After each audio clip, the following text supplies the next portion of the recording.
감사합니다. 감사합니다. 세상은 높이를 이야기한다고 했습니다. 그래서 창세기에서 우리에게 보여주는 중요한 사건 하나, 사람들은 바벨탑을 쌓습니다. 보이는 것을 좋아하고 높이를 좋아합니다. 그러나 하나님의 원리는 다릅니다. 어떻게요? 하나님은 깊이를 이야기합니다. 보이지 않는 것을 이야기합니다. 그런데 진짜 우리의 삶 가운데 중요한 것이 뭡니까? 보이는 것이 아니라 보이지 않는 것입니다. 여러분들이 갖고 싶은 거 다 가졌어요. 그런데 사랑이 뭔지를 모른다고 할 때, 사랑을 경험하지 못하고 보이지 않는 사랑이 없다고 할 때 그 인생은 어떤 인생이 되겠습니까? 몸이 건조한 기계적인 인생이 되고 말고 지치는 인생이 되고 말 것입니다. 여러분, 사실은요, 예를 들어서 여러분들이 정말 이렇게 더 많이 가질 수 없어 하는 소유를 가졌어요. 이렇게 더 많이 배울 수 없어 하는 지식을 가졌어요. 이렇게 더 많은 것을 가질 수 없어 하는 모든 것들을 다 여러분들이 가졌습니다. 산의 진미가 다 있어요. 그러나 내 마음이 상해 있어요. 보이지 않는 내 마음. 내 마음의 상처 가운데 있어요. 내 마음이 우울 가운데, 절망 가운데 있어요. 그 모든 것들이 아무것도 소용이 없는 거예요. 사실은요, 우리의 인생에 중요한 것은 보이는 것이 아니라 보이지 않는 것입니다. 그래서 성경은 우리에게 높이를 이야기하기보다 깊이를 이야기합니다. 그래서 가만히 보면 내 생각과 우리의 생각과 하나님의 생각이 너무 틀릴 때가 많이 있어요. 여러분, 오늘 본문에 있는 이야기를 읽으면서 우리의 생각과 하나님의 생각이 얼마나 다른지를 우리는 다시 한번 찾아볼 수 있는데요, 예수님은 예루살렘에 가시려는 것이 그의 목표였습니다.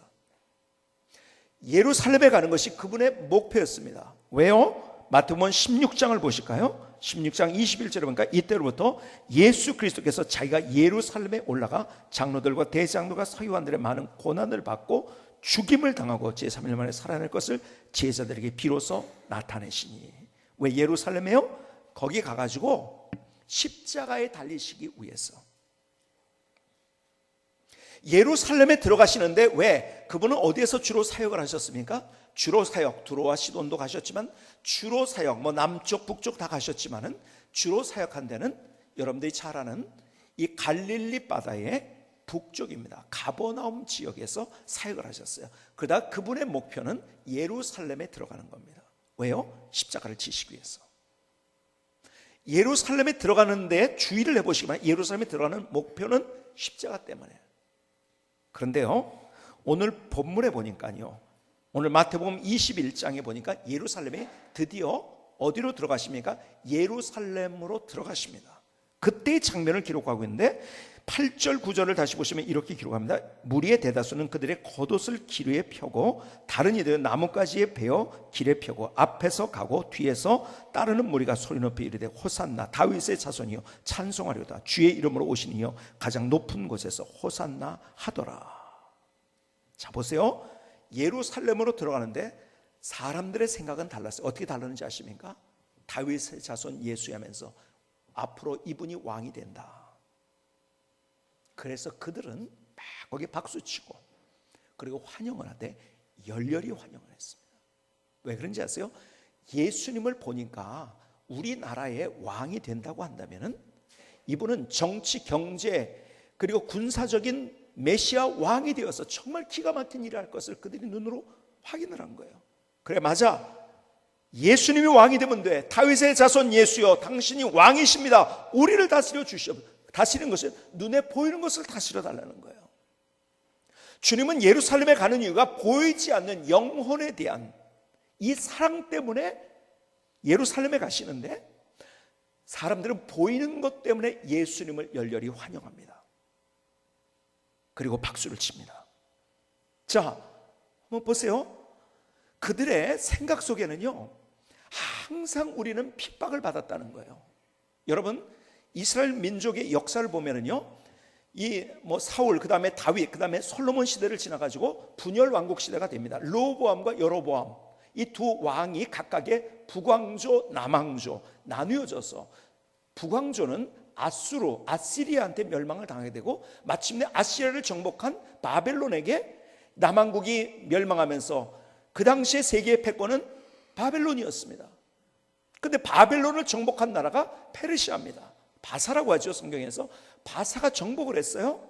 항상 이때는요, 소위 말해서 이 이스라엘 민족은 낑겨 있었습니다. 항상 그 대제국의 틈바구니 속에서 언제나 그들은 힘들어했어요. 그런데요, 이 페르시아를 정복한 사람이 누구죠?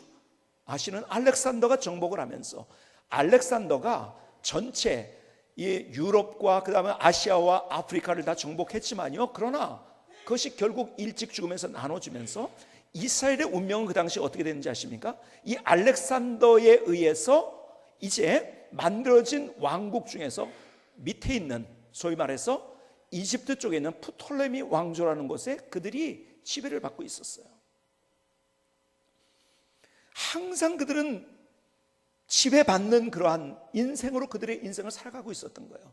이 특별히 프톨레미 왕조는요, 헬라 문화의 중심지였습니다. 이 그리스에서 헬라 문화가 꼽힌 것이 아니라 오히려 알렉산드리아라고 얘기하죠. 거기에 최고의 도서관이 그 당시에 있었고요. 그 다음에 등대가 있었고요. 그래서 7대 불가사의 중에 하나가 이 알렉산드리아의 등대 아닙니까? 파로스 등대. 이 등대가 있었고요. 여기에서 기가 막힌 그리스 문화가 꽃을 핀 거예요. 그 아래서 압제자 밑에서 있었는데, 이 나뉘어진 왕국 가운데서, 그런데요, 시리아 터키 쪽에 있었던 왕조가 어디냐면 바로 셀루쿠스 왕조라는 데입니다. 이 셀루쿠스 왕조가 프톨레미 왕조를 밀고 들어왔어요. 그러는 사이에 이 이스라엘은 또 어디에 지배를 받게 되면 셀루쿠스 왕조의 지배를 받게 되는데요, 안티코스 3세에 의해서 이 밀고 들어왔는데, 그 아들 안티코스 4세가 얼마나 기가 막힌 일을 저질렀는지 아십니까?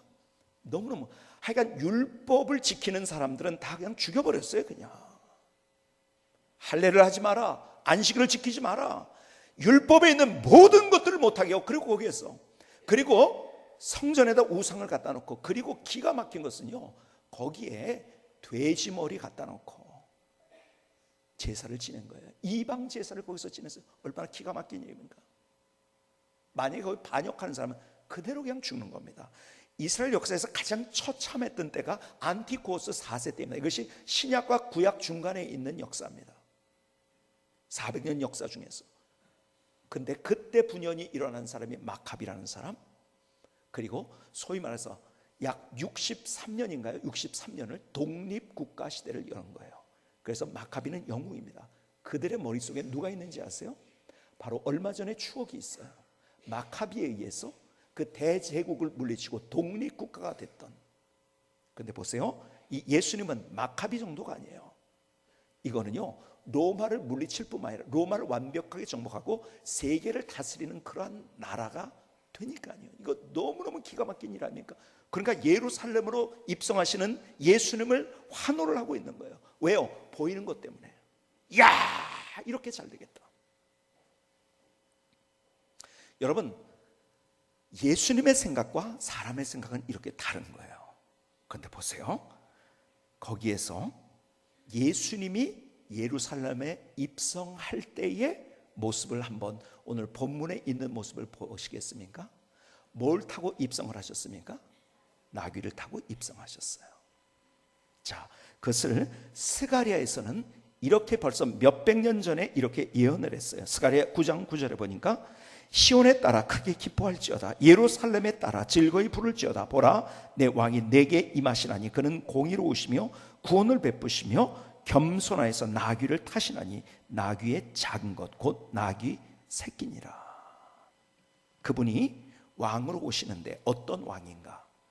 말을 탄 왕이 아니에요. 뭘 탄 왕? 나귀를 탄 왕. 주님은 세상에 왕들이 타는 말을 타지 아니하고 나귀를 타셨어요. 그분은 겸손하게 오신 왕이시라는 거예요. 여러분 잘 보세요. 말을 타고 온 왕들, 정말 대단한 사람들이 있어요. 카이사르, 시저 같은 사람들. 역사의 한 장면을 그리고 한 페이지를 장식했을지 모르지만 그 사람이 세계 인류 사회에 영향을 이렇게 끼치지 못했어요. 그런 겸손하신 주님, 그분은 우리를 구원하셨을 뿐만 아니라, 나를 구원하셨을 뿐만 아니라 나라와 민족과 백성들이 그분 앞에 무릎을 꿇게 된 거예요. 성경은 우리에게 무엇을 말씀하고 있는지 아십니까? 높아지는 것 생각하지 말고 먼저 낮아져라. 나귀가 가지고 있는 이미지와 나귀에 가진 그림은 뭔지 아십니까? 그건 겸손입니다. 나귀로 한번 보시겠습니까? 나귀로 한번 보여드리겠습니다. 세네갈의 선교지에 가서 최근성 목사님이 있는 곳을 찾았습니다. 제가 나귀를 타고 가면서 지금 찍은 사진 뒷가로치기 당나귀를 타고 가고 있습니다. 나귀의 사진을 한번 보실까요? 뭔가 좀 안 어울리는 것 같죠? 불안해 보이죠? 거기서 처음으로 저도 나귀를 타봤어요. 나귀가 가진 이미지는 겸손입니다. 예수님은 말을 타고 입성하지 않았어요. 백성들이 바랐던 것은 말 타고 입성하는 거였어요. 그러나 주님은 나귀를 타고 입성하고 해요. 주님이 이렇게 말씀하십니다. 마가복음 10장 45절에 인자가 온 것은 섬김을 받으려 함이 아니라 도리어 섬기려고 하고 자기 목숨을 많은 사람의 대속물로 주려 함이니라. 인자가 온 것은 섬김을 받으려 온 것이 아니라 오히려 섬기려고 하고 자기 목숨을 많은 사람의 대속물로 주려 합니다. 가룟 유다는 이게 이해가 안 됐던, 가룟 유다는 그 당시에 소위 말해서 열심당원이었습니다. 정말 민족을 구할 꿈을 가지고 있었던 사람. 그런데 예수님이 보니까 말을 타야 될 것으로 기대를 했는데 어떻게 했습니까? 말을 타시지 않는 거예요. 이게 자기와 생각과 너무 다른 거예요. 그러니까 예수님을 팔아버린 거예요.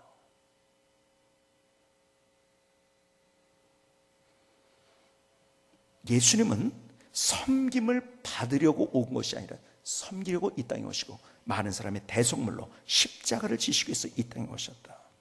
그렇다면 우리가 함께 예수님과 함께 걷기라는 시리즈로 저와 여러분들이 같이 하나님의 말씀을 나누고 있어요. 그렇다면 예수님과 함께 걷는다는 것은 예수님의 제자가 된다는 것, 예수님의 제자가 된다는 것은 예수님의 삶을 닮은 삶을 살아가는 것인데, 그렇다면 나는 어떠한 모습으로 있는가? 진짜 그 겸손이 나에게 있는가? 성경은 우리에게 이렇게 말씀합니다. 베드로전서 5장 5절로 6절에 젊은 자들아 이와 같이 장로들에게 순종하고 다 서로 겸손으로 허리를 동이라. 하나님은 교만한 자를 대적하시되 겸손한 자들에게 은혜를 주시느냐. 그러므로 하나님의 능하신 손 아래서 겸손하라. 때가 되면 너희를 높이시리라. 내가 높아지는 게 아니라 하나님이 나를 높여주신다는 거예요. 그런데 누구를? 겸손한 자를. 하나님은 교만한 자를 대적하시고 겸손한 자에게 은혜를 주신다는 거예요. 그런데 그 겸손을 이렇게 표현합니다. 허리를 동이라고. 허리를 동인다는 것이 띠를 띈다는 거예요. 벨트를, 혁대를 찬다는 거예요. 여러분 운동할 때 제일 힘을 팍 주고서 안간힘을 써야 되는 운동이 뭐죠? 그 중에 하나가 역도예요. 그렇죠? 역도를 할 때 보세요. 여러분들 뭘 먼저 준비를 합니까? 띠를 띠는 거예요. 먼저 허리에 벨트를 찹니다. 거기서 힘이 나오는 거예요. 용을 쓸 수가 있는 거예요. 여러분 그런데 잠잘 때 누가 허리를 꽉 졸라매는 사람 없어요. 잠잘 때는 벨트가 없는 옷을 입습니다. 그렇죠? 다 풀러버려요. 무엇인가 힘을 쓰려고 할 때는 우리는 허리띠를 졸라맵니다. 그렇죠? 그래서 우리가 허리띠를 졸라맨다는 그런 표현을 우리가 쓰기도 하는데, 허리로 동이라. 뭐예요? 힘을 쓰라는 거예요. 용을 쓰라는 거예요. 왜? 겸손하기 위해서. 계속 성경은 우리에게 이 얘기를 해주고 있어요. 그런데 얼마나 이 주님의 이야기를 우리가 듣고 있냐는 거예요. 야고보서 4장 10절에는 주 앞에서 낮추라. 그러면 주께서 너희를 높이시리라. 저는 어거스틴의 이야기를 너무 좋아하는데요. 제가 이것을 벌써 수십 년 전에 들었지만 다시 이 이야기를 제가 다시 들을 때 그때 들었던 것과 다르게 또 제가 듣게 되더라고요. 그래서 이야기를 제가 금요 기도 시간에도 말씀을 드렸는데요. 어거스틴에게 사람들이 찾아왔어요. 한 사람이 그리스도의 그리스도인의 덕목 중에서 가장 중요한 덕목이 뭡니까? 첫 번째 덕목이 뭡니까? 그랬더니 어거스틴이 뭐라고요? 겸손이다. 그럼 두 번째는 뭡니까? 겸손이다. 그럼 세 번째는 뭐예요? 겸손이다.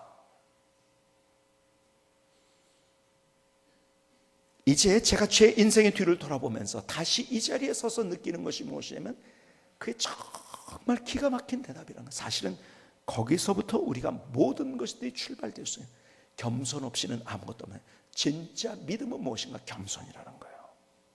여러분, 두산백과에서 교만을 이렇게 정의를 합니다. 성서에서는 교만한 자란 하나님을 신뢰하기보다는 자기 자신이나 자신이 선택한 수단을 더 신뢰하는 자를 가리킨다.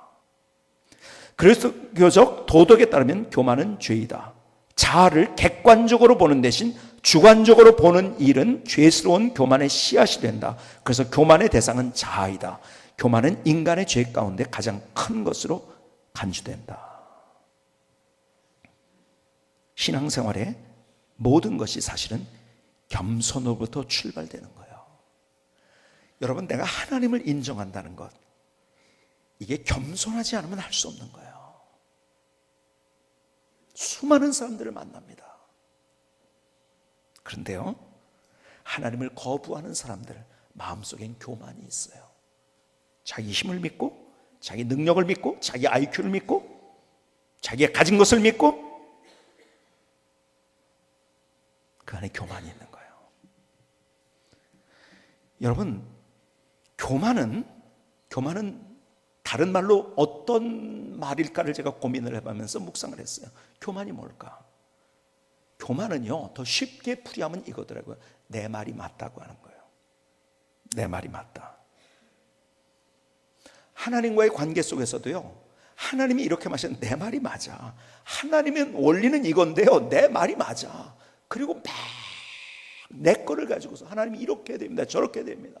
가만히 보면은요, 내 말이 맞다는 거예요. 안 되면 그래서 하나님을 향해서 분노하고요. 여러분, 인간관계도 똑같이 마찬가지요. 내가 내 말이 맞는 거예요. 내 말이 맞으니까요, 다른 사람 것들을 인정해 주지 못하는 거예요.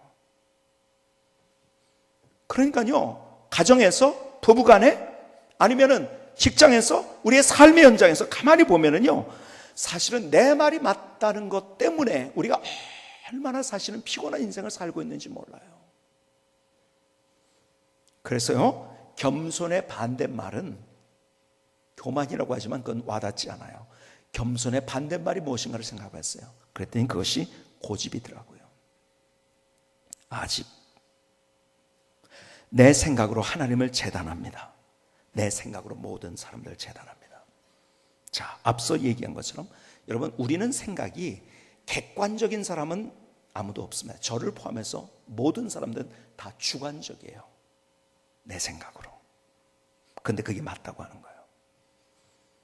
근데 문제는 뭐냐면 내가 얼마나 교만한지를 깨닫지 못하는 것이 우리 문제라는 거예요. C.S. 루이스라는 분, 참 이분의 책을 보면서, 이분은 영국의 최고의 지성이었는데 예수님을 절대 믿지 않는, 아니 무신론자였습니다. 그러다가 예수님 만났어요. 그리고 그가 책을 쓰면서 얼마나 많은 사람에게 영향을 줬는지 모릅니다. 정말 많은 지성인들에게, 특별히 지성인들에게 영향을 준 사람이 C.S. 루이스. 그가 왜 예수 안 믿었다가 무신론자에다가 예수 믿었기 때문에요. 나니아 연대기라는 그런 책도 그분이 쓴 건데요, 뭐 영화로도 나왔지만, 자 보세요. 이분이 이런 얘기를 합니다. 교만의 반대편에 선 미덕은 겸손이다. 겸손을 배우고 싶어하는 사람이 있다면 사람은 누구나 교만하다는 사실을 깨닫는 것이 겸손의 첫 단계라 말해주고 싶다.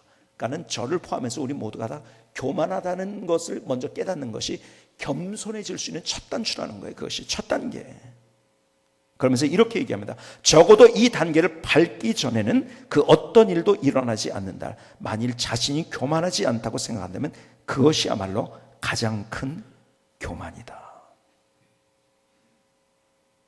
만일 자신이 교만하지 않다고 생각한다면 그것이야말로 가장 큰 교만이다. 저의 20년 전에 저의 모습을 한번 생각해 봤어요. 저는요, 그 당시에 저는 교만하다고 생각해 보지 않았어요. 뒤를 돌아보니까 제가 얼마나 교만했는지. 제 인생의 뒤를 돌아보니까요, 사실은요, 사람들에게 그럴듯하게 했는지 모르지만 그러나 내 마음속에는요, 저 사람 왜 저럴까? 내 생각으로 재단하고, 저 목사님은 왜 저러지? 저건 또 왜 그렇지? 하면서 내 안에 가지고 있었던, 다른 사람이 보지 못했던 내 안에 교만들이 얼마나 많이 있었는가. 그런데 또 생각해 봅니다. 다시 20년 후가 된다면 내가 지금 서 있는 이 자리에서 내가 하고 있는 이것에 대해서 또 얼마나 왜 그렇게 내가 교만했을까라고 나를 평가할 것인가. 여러분, 사실은요, 우리의 삶의 가장 근원적인 문제는 내 안에 있는 교만이에요. 하나님 향해서 내 말이 맞다고 하는, 사람들 향해서 내 말만 맞다고 하는. 그래서 신앙생활의 성숙이라는 건 이거더라고요. 얼마나 내 안에 있는 교만의 때를 벗기고, 그리고 내 안에 얼마나 겸손을 채워넣느냐. 여러분, 사도 바울의 인생을 보면 그거더라고요. 가만히 보면. 제가 이번 이 시리즈, 예수님과 함께 걷기 시리즈를 하면은 제가 이제 성경 디모데 전후서를 강의하려고 생각을 하고 있어요.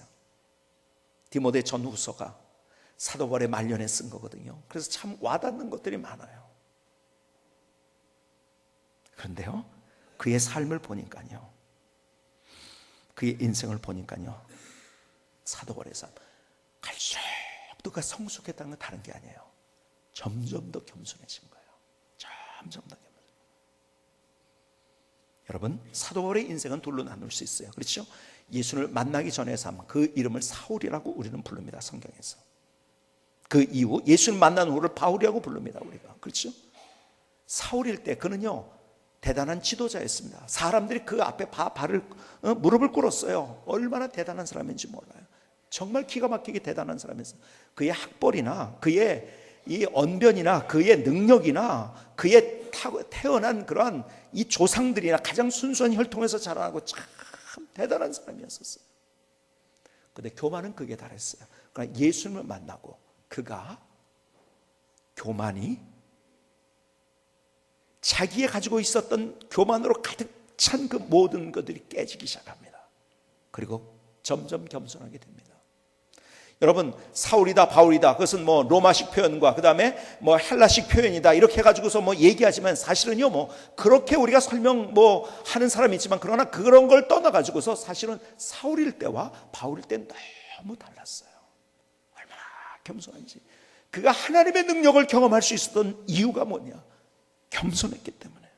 그런데 그는 이렇게 성경에서 표현합니다. 고린도전서 15장 31절에 형제들아, 내가 그리스도 예수 우리 주 안에서 가진 바 너에게 대한 나의 자랑을 두고 단언하노니 나는 날마다 죽노라. 그는 이렇게 아주 결의에 찬 마음으로 그는 이렇게 얘기하면 나는 날마다 죽노라. 죽는다는 게 뭐예요? 내가 자해하고 그리고 내가 뭐예요? 자살한다는 얘기요? 아니요. 내 생각이 죽는다는 거예요. 내 생각이 죽는다는 거예요. 내 생각이 얼마나, 옛날에는 내 생각으로 모든 것을 할 수 있다고 생각했다. 그런데 이 모든 것들을 나는 예수 그리스도 날마다 죽노라. 여러분, 사실은요, 겸손이 뭔지 아세요? 내 생각이 죽는 거예요. 여러분, 죽을 때 다시 살아날 수 있는 것이, 이것이 하늘의 이치예요. 하나님의 방법이에요. 여러분, 김치를 맛있게 잡시오. 김치가 요즘 세계적인 음식이 돼가지고 대단합니다. 그래서 미국에서도 김치 공장이나 김치에 가서 판 사람이 돈 번 사람들을 많이 봤어요. 이제 뭐 대부분의 미국에 사는 사람이 많이들 먹기 시작하니까요. 근데요, 김치가 진짜 김치가 되려면요, 어떻게 되는지 아십니까? 5번 죽어야 됩니다. 아세요? 김치가 첫 번째 죽을 때 언제인지 아십니까? 밭에서 뽑힘을 당할 때 첫 번째 죽임을 당하는 거예요. 그렇죠? 죽는 거예요. 두 번째는요, 배가 갈라져야 돼요. 안 갈라지면 안 됩니다. 이 두 번째 죽는 거예요. 소금에 절여가지고 죽어요. 뭐가 죽었다고 그랬죠? 소금이 죽는다고 하잖아요. 죽었어요. 네 번째, 젓갈과 소금에 버무려져 가지고 그래가지고 또 죽는 거예요. 고춧가루와 젓갈에 범벅이 돼가지고. 마지막에요, 드디어 장례식을 하고 입관을 합니다. 어디에다? 냉장고에다, 아니면 장독에다가. 그렇죠? 그래서 맛있는 김치가 되는 거예요. 사도 바울은 이렇게 얘기해요. 나는 날마다 죽노라. 날마다 죽노라. 그의 고백은 계속 이런 고백으로 가득 차 있어요. 갈라디아서 2장 10절에 내가 그리스도와 함께 십자가에 못 박혔나니 그런즉 이제는 내가 사는 것이 아니요 오직 내 안에 그리스도께서 사시는 것이다. 내가 사는 것이 아니다. 나는 죽었다. 내 안에 그리스도 사시는 것이다. 이제 내가 육체 가운데 사는 것은 나를 사랑하사 나를 위하여 자기 자신을 버리신 하나님의 아들을 믿는 믿음 안에서 사는 것이다. 여기에서 하는 핵심 이야기가 뭔지 아십니까? 내 생각이 죽는 것, 그것이 겸손인데 그게 믿음이다. 쉽게 얘기하면 그 얘기하고 있는 거예요. 사도 바울이요. 이 표현에 있는 이 내용이 그거예요. 내 생각이 죽는 것이 겸손인데 그게 믿음이다. 지금 갈라디아서 2장 20절 내가 그리스도와 함께 십자가에 못 박혔니 그런즉 이제는 내가 사는 것이 아니요 오직 내 안에 그리스도께서 사신 것이다. 이제 내가 육체 가운데 사는 것은 나를 사랑하사 나를 위해 자기 몸을 버리신 하나님의 아들을 믿는 믿음 안에서 사는 것이다. 이게 믿음이다. 다시 주님의 모습으로 돌아가 보실까요? 마태복음 21장에 드디어 예루살렘에 입성하시면서 그 주간에 있었던 사건 하나 여러분의 머릿속에 그려보시겠습니까? 그것이 요한복음 13장에 있는 내용이에요. 13장 4절로 6절에 저녁 잡수던 자리에서 일어나 겉옷을 벗고 수건을 가져다 허리에 두르시고 이에 태아에 물을 떠서 제자들의 발을 씻으시고 그 두르신 수건으로 닦기를 시작하여 시몬 베드로에게 이르시니 베드로가 이르되 주여 주께서 내 발을 씻으시나이까. 자, 이 장면을 다시 한번 그려보시겠습니까? 예수님께서 이걸 최후의 만찬 석상에 있었던 거죠. 마지막 제자들과 십자가에 지시기 전에 마지막 식사를 하고 있는 거예요. 거기에서 우리가 성찬식, 주의 만찬이 무엇인지를 가르쳐주면서 그러면서 예수님께서요 겉옷을 벗으시고 허리에 어떻게 하셨어요? 수건을 동이셨어요. 그리고 제자들이 있는 데로 갑니다. 왜요? 발을 씻기 위해서. 발을 씻기려면 어떻게 해야 되죠? 무릎을 꿇는 거예요. 그 일은 노예가 하는 거예요. 지금 예수님이 제자들 앞에서 무릎을 꿇습니다. 저는 이 장면을 읽다가 가만히 베드로의 모습을 생각해 봤어요. 베드로가 그의 인생에 예수님을 추억하면서 정말 기가 막히게 언제나 잊지 못했던 세 장면 정도가 있지 않을까를 생각해 봤어요. 그 첫 번째는 나 예수님 모른다고 부인했을 때 그거 항상 기억났을 거예요. 그것 때문에 많이 울었을 거예요. 두 번째, 예수님이 그 절망했던 그에게 찾아오셔서 내가 나를 사랑하느냐 그럼에도 불구하고 다시 찾아오신 주님 내가 나를 사랑하느냐는 그 장면, 아마 고개를 들 수 없었던 그의 모습 가운데서 주님이 찾아오셔서 다시 그의 손을 잡아주시는 그 장면 때문에 그는 또 얼마나 그의 인생 가운데서 눈물을 흘렸을까요? 그런데 또 한 장면은 바로 이 장면이 아닌가 생각이 되어집니다. 예수님께서, 선생님께서 노예들이 하는 그 일을 하고 있는 거예요. 그래서 베드로가 이르되 주여 주께서 내 발을 씻으시나이까?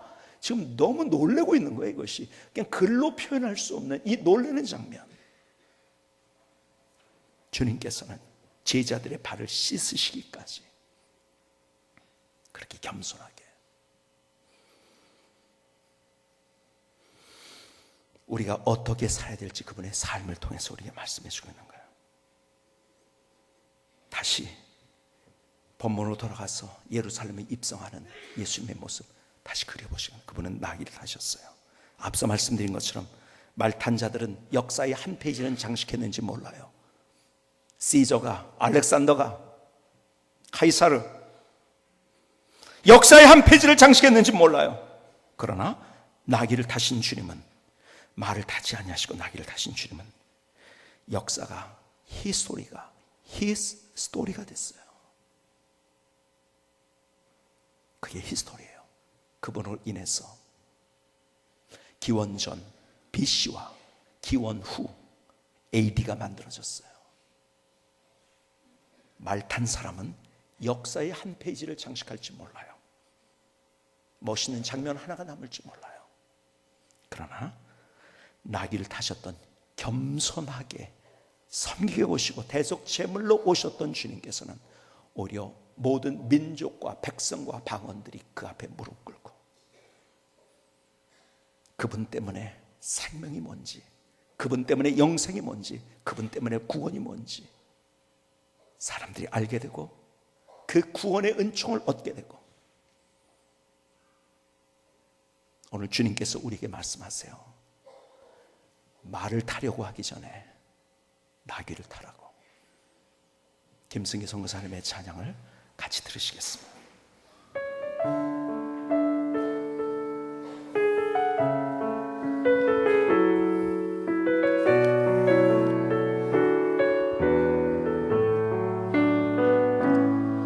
겸손으로 섬기신 주님, 제자들의 발을 씻기신 주님, 겸손으로 낮고 천한 이 땅에 우릴 위해 십자가 지신 주님, 감사의 마음으로 겸손히 순종할 때 주께서 우리와 함께 시작하고 동행하십니다. 겸손으로 허리를 동이게 하소서. 낮은 곳으로 가게 하소서. 겸손의 주님 그 길을 따르게 하소서. 겸손하게 주님을 닮게 하소서. 겸손으로 섬기신 주님, 제자들의 발을 씻기신 주님, 겸손으로 낮고 천한 이 땅에 우릴 위해 십자가 지신 주님, 감사의 마음으로 겸손히 순종할 때 주께서 우리와 함께 시작하고 동행하십니다. 겸손으로 허리를 동이게 하소서. 낮은 곳으로 가게 하소서. 겸손의 주님 그 길을 따르게 하소서. 겸손하게 주님을 닮게 하소서. 예수님과 함께 걸으며 믿음 안에서 겸손하게 주님을 닮게 하소서.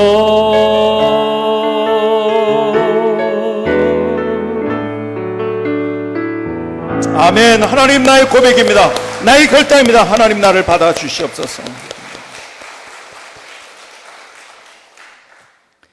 오늘 목사님의 이야기를 제가 읽은 적이 있어요. 그런데 이 이야기가 감동적이기 때문에 카톡을 통해서 사람들이 보내주기도 하고 저도 받고 또 받고 아는 내용을 또 받았어요. 그래서 그래 나 아는 내용인데, 그러다가 어떤 분하고 얘기가 다시 이 글을 생각하다 맞아 그러면서 다시 이 글을 읽었는데, 여러분 읽었던 글인데 다시 그 글을 어떤 분 때문에 다시 읽게 되는데 얼마나 이 글을 읽고 눈물이 나는지 몰라요.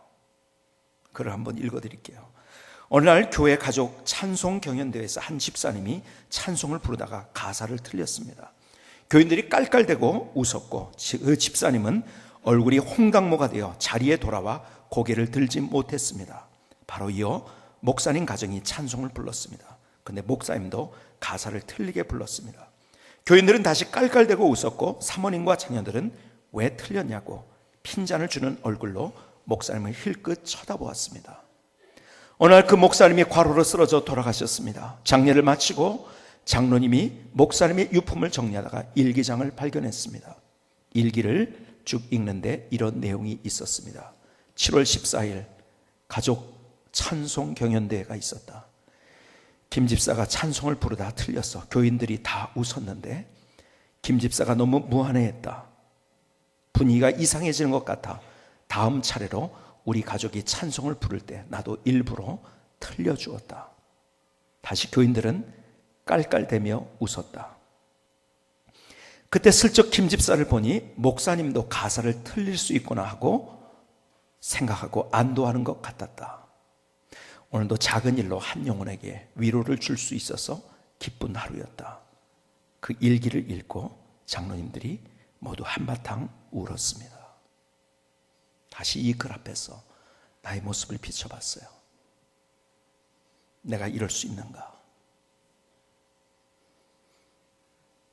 나의 모습을 볼 때 너무 부끄러운 모습들이 많이 있는 거예요. 정말 주님 앞에 주님께서 정말 종이 되시기 위해서 이 땅에 오신 그 주님, 그 주님의 마음을 내가 얼마나 담고 있었는가. 가만히 내가 화내는 이유를 봤더니요, 교만 때문이더라고요. 내 생각이 맞다고. 내가 분노하는 이유를 봤더니요, 그 교만 때문이더라고요. 내 인생에 있어서 스스로 비참해지는 경험을 할 때를 봤더니요, 사실은 그 안에 교만이 있더라고요.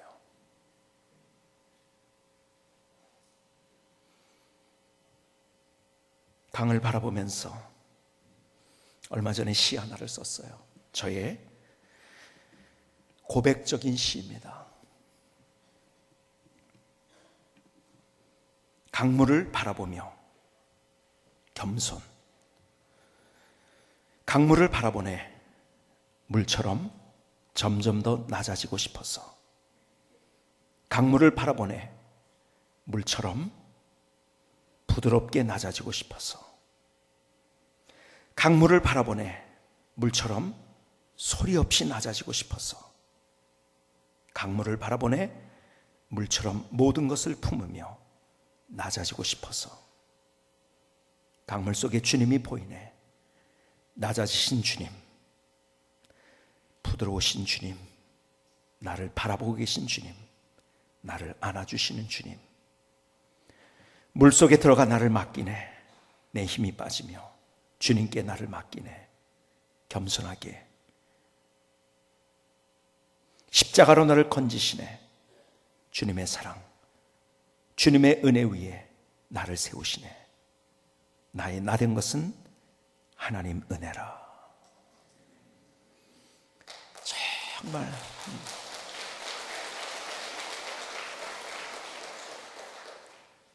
인생의 목표가 그래서 이것이 되어야 되겠구나. 얼마나 더 높아지고, 얼마나 더 커지고, 얼마나 더 위대해지고, 얼마나 다른 사람 앞에 잘 보이고, 이것이 아니라 얼마나 내가 주님 앞에 주님이 그러셨던 것처럼 내가 겸손하게 더 인생의 깊이를 생각할 수 있는가. 가만히 우리의 삶을 돌아보시겠습니까? 저를 포함해서 우리 모두의 문제는 어디서부터 출발해야 되는지 아십니까? 하나님께 교만했기 때문에, 우리 이웃에게 교만했기 때문에, 내 말이 맞다고 했기 때문에. 오늘 다시 겸손하게 주님의 십자가 앞에 무릎 꿇을 수 있는 귀한 시간이 될 수 있기를 주님의 이름으로 축복합니다. 기도하시겠습니다.